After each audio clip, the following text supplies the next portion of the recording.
Apple world का सबसे most valuable brand. पर एप्पल इतना वैल्यूएबल क्यों है? क्योंकि एप्पल अपने डिवाइसेज में फास्ट प्रोसेसिंग स्पीड देता है। पर इतनी फास्ट स्पीड एप्पल को कहां से मिलती है? तो इसका एक सिंपल सा जवाब है कि एप्पल खुद ही माइक्रोचिप डिजाइन करता है, जिसे बायोनिक चिप भी कहा जाता है। और एप्पल ने जो नए फोन्स लॉन्च किए हैं उनमें एप्पल ने latest A15 bionic chip use की है, जो इन डिवाइसेज को पावर देगा। पर दोस्तों, ये चिप्स इतनी फास्ट कैसे है और ये कैसे काम करती है, आज के इस वीडियो में इसी को एक्सप्लेन करूंगा। तो नमस्कार दोस्तों, welcome back to the IQ creator.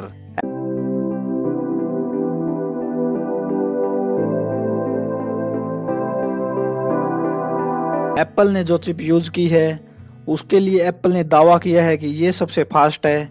तो चलिए देखते हैं ये कितनी फास्ट है। एप्पल ने जो चिप यूज की है उसके लिए एप्पल ने दावा किया है कि ये सबसे फास्ट है।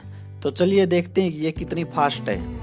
एप्पल ने बताया कि A15 चिप 5 नैनोमीटर टेक्नोलॉजी पर काम करती है, जिसकी मैक्सिमम फ्रीक्वेंसी 3.23 गीगाहर्ट्ज है और इसमें 5 कोर GPU और 6 कोर प्रोसेसर है। A15 4K वीडियो को 60 fps पर रिकॉर्ड कर सकती है और 5G को भी सपोर्ट करती है। इस चिप का Geekbench स्कोर सिंगल कोर 1734 है और मल्टी कोर स्कोर है 4318 और इसका अंतुतु स्कोर 8,39,675 है, जो कि हाईएस्ट है। इन फीचर्स को देखकर तो लगता है कि A15 अब तक की सबसे फास्ट चिप है। पर अब बात करते हैं इसके वर्किंग मैकेनिज्म की कि ये कैसे काम करती है। A15 चिप 5 नैनोमीटर टेक्नोलॉजी पर काम करती है। पर ये नैनोमीटर टेक्नोलॉजी क्या होती है? नैनोमीटर एक यूनिट होती है जिसका यूज लेंथ को मेजर करने के लिए होता है। एक नैनोमीटर 1 मीटर का 1 बिलियन हिस्सा होता है, यानी कि 1 मीटर का 1 अरबवां हिस्सा। इसलिए नैनोमीटर का यूज कम दूरी को मापने के लिए होता है, जैसे एटॉमिक स्ट्रक्चर या फिर ट्रांजिस्टर्स को, जो प्रोसेसर में पाए जाते हैं। यह नैनोमीटर टेक्नोलॉजी प्रोसेसर में लगे ट्रांजिस्टर का साइज होता है। कहने का मतलब है कि ट्रांजिस्टर की साइज जितनी कम नैनोमीटर में होगी, प्रोसेसर उतना ही पावरफुल होगा और उतना ही कम पावर को यूज करेगा। क्योंकि अगर ट्रांजिस्टर्स पास पास लगे होंगे तो प्रोसेसिंग जल्दी होगी, जिससे पावर कंजप्शन कम होगा और ज़्यादा ट्रांजिस्टर की वजह से प्रोसेसर पावरफुल भी होगा। और इसलिए A15 चिप इतनी पावरफुल है क्योंकि इसमें 5 नैनोमीटर टेक्नोलॉजी यूज की गई है और ये अब तक की सबसे कम नैनोमीटर वाली चिप है। एप्पल ने A15 चिप के बारे में कहा है कि इस चिप में 15 बिलियन ट्रांजिस्टर्स लगे हैं, जिसकी वजह से A15 चिप इतनी फास्ट और पावर एफिशिएंट है, जबकि A14 चिप में 11.8 बिलियन ट्रांजिस्टर्स ही थे। तो अब आप अंदाजा लगा सकते हैं कि ये पिछली चिप से इतने फास्ट तरीके से कैसे काम करती है।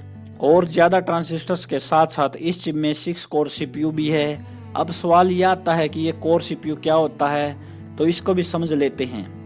कोर प्रोसेसर की एक यूनिट होती है, या यूं कह लो कि प्रोसेसर का एक भाग होता है जो प्रोसेसर की तरह ही काम करता है। अब ये काम क्या करता है? मान लीजिए आप कोई गेम खेल रहे हैं, साथ में बैकग्राउंड में कोई सॉन्ग भी डाउनलोड हो रहा है और साथ में सॉन्ग भी चल रहे हैं, तो इतने सारे काम सिंगल कोर प्रोसेसर या यूं कह लो एक प्रोसेसर से करना बेहद मुश्किल होगा और डिवाइस हैंग होने लगता है। इसलिए ही प्रोसेसर में कोर्स की ज़रूरत होती है। और A15 चिप में 6 कोर CPU है जो मल्टी फंक्शंस करेगा और इसमें भी 2 कोर हाई ग्राफिक्स के लिए और 4 कोर हाई परफॉर्मेंस के लिए डिज़ाइन किए गए हैं। इसलिए एप्पल के डिवाइसेज इतने फास्ट होते हैं क्योंकि इनके माइक्रो प्रोसेसर्स की टेक्नोलॉजी एडवांस्ड होती है। इसके साथ ही एप्पल ने इस चिप में कोर न्यूरल इंजन टेक्नोलॉजी को भी एडवांस किया, जिसकी मदद से AI यानी कि आर्टिफिशियल इंटेलिजेंस की हेल्प के साथ अलग अलग टास्क जैसे face ID, emojis function, emojis action, machine learning कर सकते हैं। इस चिप में यूज होने वाली कोर न्यूरल टेक्नोलॉजी 1 सेकंड में 15.8 ट्रिलियन ऑपरेशंस कर सकती है। और बायोनिक चिप जिस मटेरियल से बनती है वो बहुत महंगे होते हैं, इसलिए एप्पल के डिवाइसेस कॉस्टली होते हैं, पर इतने भी कॉस्टली नहीं होते जितने ये बताते हैं। तो दोस्तों, अब तो आप समझ गए होंगे कि एप्पल के प्रोसेसर्स कैसे काम करते हैं और ये इतने फास्ट कैसे होते हैं। Hit a like if you like the video, don't forget to comment and share. Thanks for watching the video, have a nice day.